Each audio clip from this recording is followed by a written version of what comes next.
Good morning. Morning. In today's gospel, I would like to focus on Jesus' authority. We have two incidents in here, the gospel, that shows his authority. The first incident is Jesus has authority over sickness. So makikita po natin ito when the centurion soldier knew that Jesus was coming. He asked Jesus to heal his servant. Actually, nung bata pa ako, when I first heard this story, nagtataka ako, bakit isang centurion soldier, a Roman soldier, a commander who leads 100 soldiers for the Romans, asked Jesus to heal his servant? Parang hindi naman siya Jew, hindi naman siya uma-attend sa synagogue, but this soldier knew something about Christ, about Jesus Christ. And actually, this soldier knew the culture ng Jews, na ang Jew and a Gentile doesn't mix. And because of that, inutusan niya pa yung Jewish elder to represent him to ask Christ. Now, he is a centurion soldier. Pwede naman siya mismo ang lumapit kay Jesus at utusan siya na pagilingin ng servant niya. But he saw the authority in Jesus Christ. Na sabi pa nga niya, he's not worthy to come before him. Kaya nagpapadala pa siya ng mga ibang tao. That is how he see Jesus. And I pray na sana tayo din, ako din, that is how I should see Christ. Na hindi lang siya isang ordinaryong tao, but he has authority. And as seen in the gospel, sabi ng centurion, soldier, hindi mo na kailangan magpunta sa bahay ko. Just only say the word and my servant will be healed. Salita lang. Minsan kapag bumibili tayo ng online, sasabihin pa ng pinagbilhan natin, magpa-screenshot ka ng GCash mo, di ba? Kailangan ng pureba na nagbayad ka na. So, in our today's culture, words are not enough. Kailangan may patunay. Pero here, the centurion acknowledged Christ that he can heal his servant by just uttering the words, by just commanding. As he himself knows how to command. Parang sa story ni Paul, the commander, inutusan niya yung mga soldiers niya, 100 soldiers, maraming soldiers, para to accompany Paul to save him. So ganun din authority in Christ over sickness. Now, nakita ni Christ ang faith niya. That is why he was able to heal his servant. The next authority, actually mas mabigat para sa akin, is that authority over death. He was able to rise up the dead. Kanina, he was able to have authority over sickness. Ngayon, buhay na po. Now, along the road, he saw the widow. After isang procession na isang nililibing na lalaki. He felt compassion sa widow. Kasi Jewish culture, wala na alam ni Christ na mag-isa na lang yung widow eh. Namatay na yung asawa niya, ito na yung only son niya, so wala nang mag-aalaga dun sa widow.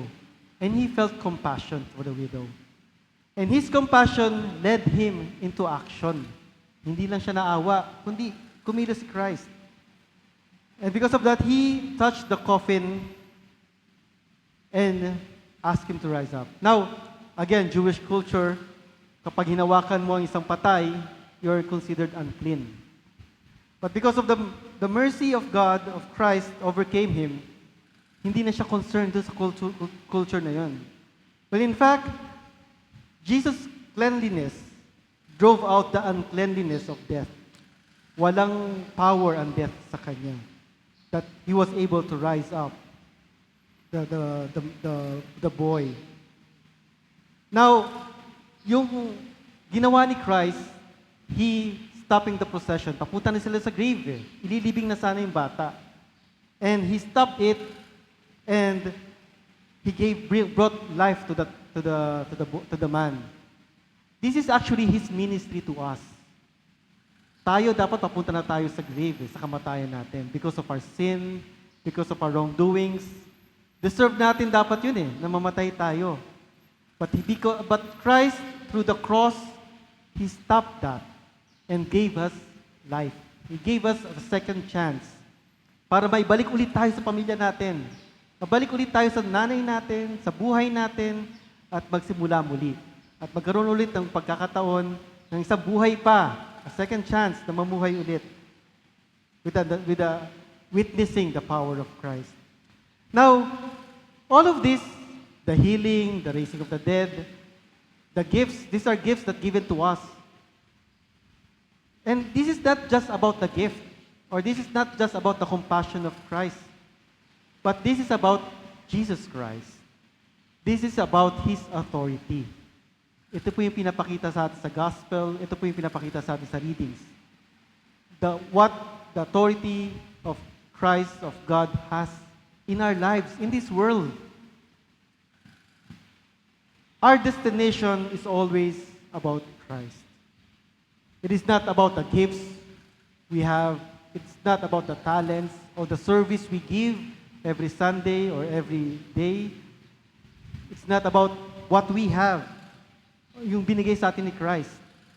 But it's all about Jesus Christ. Now, those who are sick, those who are in fear, in lack, troubled, nangangailangan, these are people wanting the Christian gospel.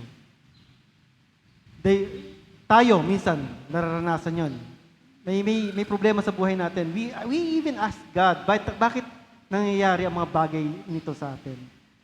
Now, these are events that we experience so that we may experience and know the power of God in our lives. Kasi without this, kung we experience the fullness of life, kung wala tayong problema at nasa atin ang lahat, ang tendency ay we forget about God. Hindi na tayo nagdadasal, nagpapasalamat kasi wala akong problema okay ako. Pero dahil minsan in that state of our lives na wala tayong problema, kasi sa pagmamahal niya sa atin, binibigyan niya tayo kinakalabit niya tayo. Di ba? Minsan may bagyo. Bakit may bagyo? Minsan, ganda-ganda ng araw, biglang uulan, babagyo.